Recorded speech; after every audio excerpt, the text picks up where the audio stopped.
Ukraine युद्ध के बीच एक ऐसा मामला सामने आया है जिसने भारत में गुस्से की लहर पैदा कर दी है।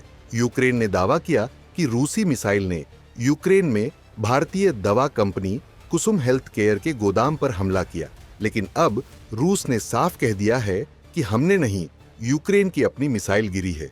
इस पूरे मामले में भारत सख्त हो गया है। क्यों हुआ ऐसा? कौन झूठ बोल रहा है और भारत क्यों नाराज है? पूरा सच जानिए इस वीडियो में। दरअसल सबसे पहले जानते हैं कि हुआ क्या था। 12 अप्रैल को यूक्रेन की राजधानी कीव में भारतीय कंपनी कुसुम हेल्थ केयर के गोदाम में भयानक आग लग गई। यूक्रेनी दूतावास ने कहा कि ये हमला रूस ने जानबूझकर किया। उन्होंने कहा कि रूस भारत से दोस्ती का दिखावा करता है, लेकिन यहाँ भारत के बिजनेस को निशाना बना रहा है। खास तौर पर बच्चों और बुजुर्गों की दवाएं बर्बाद की गईं। अब बारी थी रूस की। भारत में रूसी दूतावास ने एक आधिकारिक बयान में कहा कि 12 अप्रैल को कुसुम हेल्थ केयर के गोदाम पर किसी तरह का हमला नहीं किया गया। उस दिन रूसी विमानों ने यूक्रेनी ड्रोन्स और सैन्य ठिकानों को निशाना बनाया जो कीव से काफी दूर थे। हमारे निशाने पर कभी भी नागरिक प्रतिष्ठान नहीं रहे।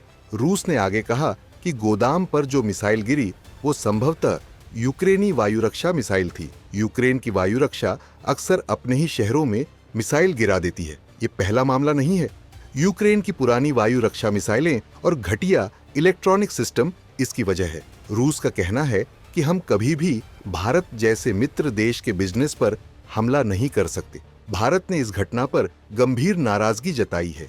भारतीय दवा कंपनियां यूक्रेन में हजारों लोगों को दवा और नौकरी देती हैं। ये हमला भारत के व्यापारिक हितों और नागरिक सुरक्षा पर हमला है।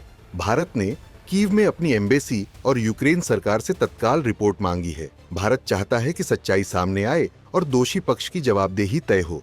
यूक्रेन का ये आरोप एक रणनीतिक चाल भी मानी जा रही है, क्योंकि रूस भारत की दोस्ती से यूक्रेन परेशान है। यूक्रेन चाहता है कि भारत रूस पर दबाव बनाए, इसीलिए यूक्रेन ने जानबूझकर भारत को भावनात्मक तौर पर प्रभावित करने की कोशिश की, ताकि भारत रूस से दूरी बनाए और यूक्रेन का साथ दे। ये कोई पहला मामला नहीं है।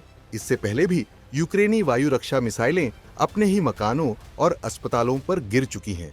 2022 में भी ऐसा ही एक इंटरसेप्टर मिसाइल कीव के एक मॉल पर गिर गया था। रूस ने तब भी कहा था कि हमने नागरिक इलाकों को निशाना नहीं बनाया। इस बार भी कुछ ऐसा ही हुआ है। भारत की नाराजगी 2 वजहों से है। पहली, यूक्रेन ने बिना सबूत के आरोप लगाया। दूसरी, भारत रूस के मजबूत रिश्तों के बीच ये आरोप भारत को रूस के खिलाफ खड़ा करने की साजिश लगती है। भारत चाहता है कि यूक्रेन सरकार जांच कराए, मुद्दे को राजनीतिक रंग न दे और भारत के बिजनेस को युद्ध से बाहर रखे। खैर, इस पूरे मामले में भारत ने अपने नागरिकों और बिजनेस की सुरक्षा के लिए नया सुरक्षा अलर्ट जारी किया है। विदेश मंत्रालय ने साफ किया है कि यूक्रेन में भारतीय प्रतिष्ठानों की सुरक्षा प्राथमिकता है और कोई भी ऐसी घटना बर्दाश्त नहीं की जाएगी। अब देखना है कि यूक्रेन सच्चाई कब स्वीकार करता है और भारत रूस के रिश्तों पर इसका क्या असर होता है। आपके हिसाब से इस घटना का जिम्मेदार कौन है? क्या यूक्रेन ने जानबूझकर भारत को गुस्सा दिलाने की कोशिश की है या रूस का दावा सही है? कमेंट में अपनी राय जरूर बताइए।